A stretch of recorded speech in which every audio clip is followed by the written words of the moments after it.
మన ఇండియాలో వచ్చేసిందంటే fire bolt వాళ్ళైతే వాళ్ళ 2 ఫోన్స్ అయితే లాంచ్ చేయడం జరిగింది. ఫైర్ బోల్ట్ ఏస్ 5G అలాగే ఫైర్ బోల్ట్ ఈవో 4G ఈ 2 మొబైల్కి సంబంధించిన ఫుల్ డీటెయిల్స్ అయితే ఇప్పుడు ఒకసారి మనం చూద్దాము. రెండిట్లో కూడా 6.79 inches HD plus LCD display ఉంటుంది.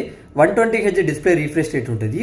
ఏస్ 5Gలో చూసుకున్నట్లయితే యూనిసాక్ T8200 ప్రాసెసర్ ఉంటుంది.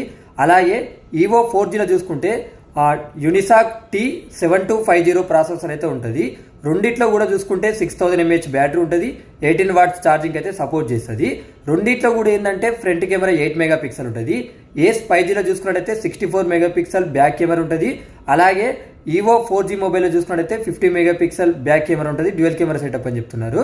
ఇప్పుడు ఈ 2 మొబైల్కి సంబంధించిన ప్రైజెస్ అయితే చూద్దాము.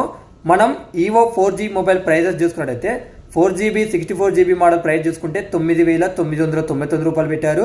అలాగే 6GB 128GB మోడల్ ప్రైస్ చూసుకున్నట్లయితే 10,999 రూపాయలు పెట్టారు. ఇప్పుడు ఏస్ 5G మొబైల్కి సంబంధించిన ప్రైజెస్ చూసుకుందాము. 4GB 64GB మోడల్ ప్రైస్ చూసుకున్నట్లయితే 12,999 రూపాయలు పెట్టారు. 6GB 128GB మోడల్ ప్రైస్ చూసుకుంటే 13,999 రూపాయలు పెట్టారు. అలాగే 8GB 128GB మోడల్ ప్రైస్ చూసుకున్నట్లయితే 14,999 రూపాయలు పెట్టారు. ఈ మొబైల్ కొనాలనుకున్న వాళ్ళు ఏంటంటే సెప్టెంబర్ 1 నుంచి కొనవచ్చు. ఫ్లిప్కార్ట్ ద్వారా కొనవచ్చు. మధ్యాహ్నం 12 గంటలకు సేల్ స్టార్ట్ అవుతుందని వీళ్ళు చెప్తున్నారు. ఇక నాకు ఒక చిన్న డౌట్ ఏంటంటే ఈ మొబైల్ కొన్నాక సర్వీస్ ఎలా ఉంటుంది అనేది చిన్న డౌట్.